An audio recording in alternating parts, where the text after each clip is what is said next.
বাজেটে চাল, ডাল, তেল ও মসলাসহ ৬৩টি পণ্য আমদানিতে কর ছাড় দেওয়া হলেও তার প্রভাব পড়েনি বাজারে।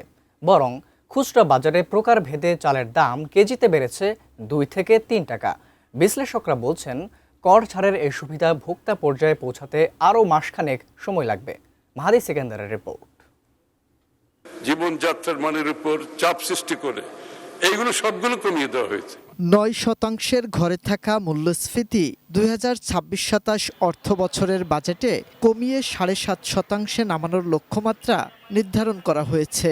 জনগণকে স্বস্তি দিতে চাল, ডাল, তেল, চিনি, মশলাসহ ৬৩টি নিত্যপণ্য আমদানিতে কর ছাড় দিয়েছে সরকার। এর মধ্যে মশলার আমদানি শুল্ক প্রত্যাহার করা হয়েছে পুরোপুরি।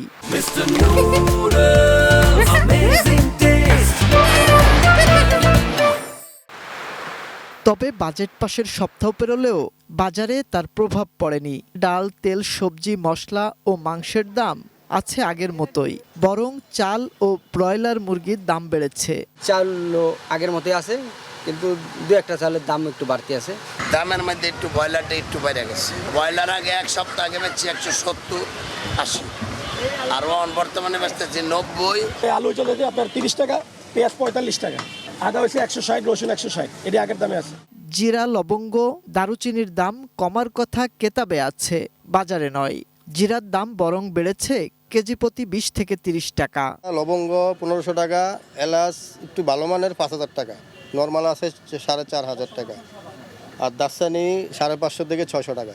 দাম বাড়ার ঘোষণা বাস্তবায়নে দেরি না হলেও কমানোর সিদ্ধান্তের প্রতিফলন সহজে দেখা যায় না। এ নিয়ে ক্ষুব্ধ মানুষ।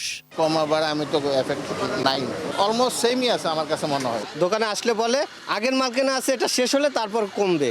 দাম বেড়েছে, যারা বাজেট পাস করে ভাই তাদেরকে বলেন যে ফিজিক্যালি তাদেরকে বাজারে আসতে।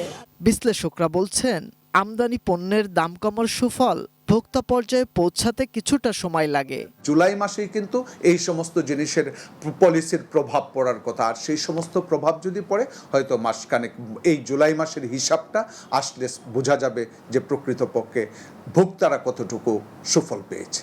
বাংলাদেশ পরিসংখ্যান ব্যুরো বলছে, সদ্য সমাপ্ত জুন মাসে মূল্যস্ফীতি আগের মাসের চেয়ে সামান্য কমে দাঁড়িয়েছে ৯.16%।